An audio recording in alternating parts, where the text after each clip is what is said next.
In this tutorial video, we're going to go through the fundamentals of Ricochet.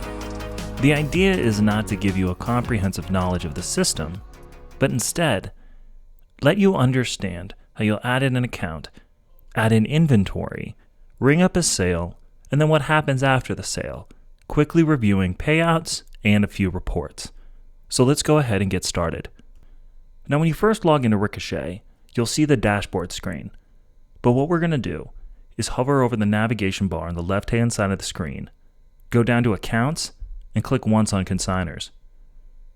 Now, in the upper right-hand corner, there'll be a button called New Consignor. Clicking on it once will bring you to the New Consignor screen. Now on the screen there is a ton of information that you can add in, but the only essential fields needed to create an account is adding in a first name, a last name, and clicking Save. Now what we will cover though is the default split field, and this is going to be the commission split added to items underneath the consignor's account by default. If the split that your store uses is not listed, then what you can do is click the orange plus button, give the split a name, then add in the store percent and consignor percent, making sure to use whole numbers. Once you click Add Split, this will save the split into the system for future use.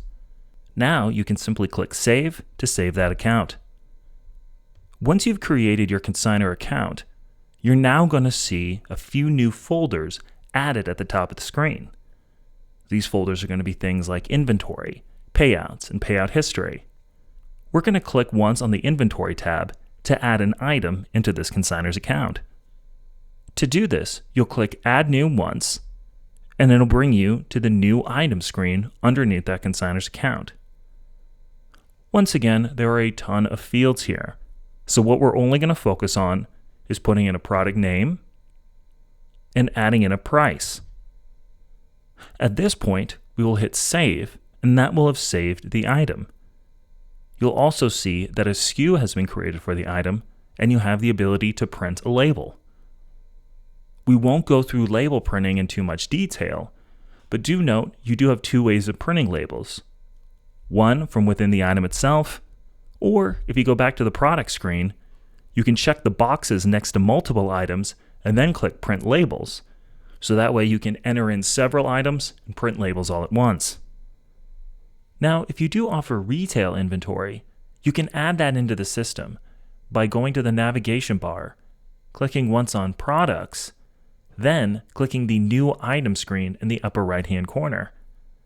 The process will be nearly identical, meaning we'll go ahead and give the product a name and add in a price, but since this is a retail item, we can add in a cost for the item rather than assign a commission split. Now, by clicking Save, we can go ahead and save that retail piece of inventory. Now to ring up a sale, you would start out by going to the shopping cart icon in the navigation bar and clicking once to go to the point of sale screen. Now, normally here, you would start scanning in the labels for the items, but since we haven't printed any labels, we'll simply go to the Search Items field, type in the name of the item, and click once on that item to add it to the sale. Now once again, there are a ton of features we can cover, like adding in discounts, attaching a consignor or customer to the sale. But for this demo, we're simply going to click Credit Debit.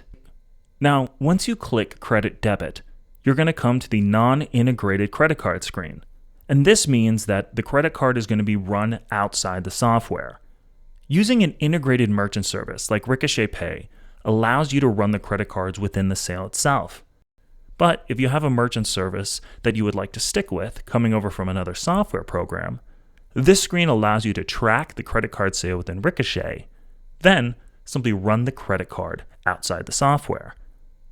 Now, fields like last four or auth code are just for more reporting within the software. But all you really need to do on the screen is click on card type, add the card type that's going to be charged for the sale, then click Add Manual. At this point, you can click Finish to finish the sale. And here you'll have a receipt that you'll be able to print. Also note that if you do attach a customer to a sale, with either a phone number or email underneath their account, you will have the option of emailing the receipt or texting the receipt. Simply click Done to get out of the screen. Now, if we were to go back to the consignor's account by hovering over Accounts, clicking once on Consignors, then clicking the Edit button on the right-hand side of the screen, you can click once on the Payouts tab to see that that item is now available to be paid out to the consignor. Now, payouts can be done two ways, either individually within a consignor's account, or by hovering over Actions and clicking once on Payouts, you'll be able to pay out all of your consignors at once. Finally, we're going to go to the Reports section, and all the way at the very bottom, we're going to click on Sales Summary. Now, this is going to be your go-to daily report to get your sales breakdowns. And you can see we've got some basic information from that sale. We can see the tenders collected, which is just going to be credit card. We can get a sales breakdown, as well as see our net sales, taking into account how much we need to pay out consignors or pay out to cost to retail, so that way we understand both the gross and net of sales from any time period.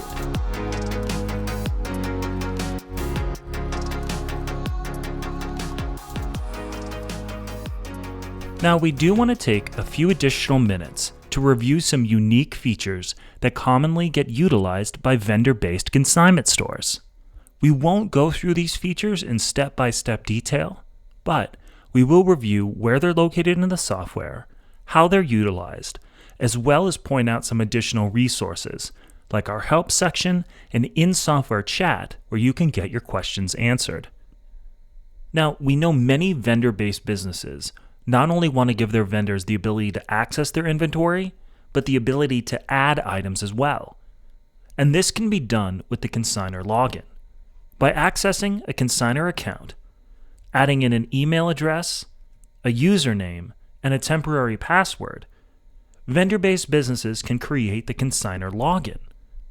But they also can go one step forward by scrolling down to the Notes and Preferences section within a consignor account and toggling on Is Vendor. Once they either save or update the account, the vendor will receive an email with their login information, and when they log in, they will have the ability to add and price their own items. The one field they will not have access to is the ability to change the commission split attached to those items.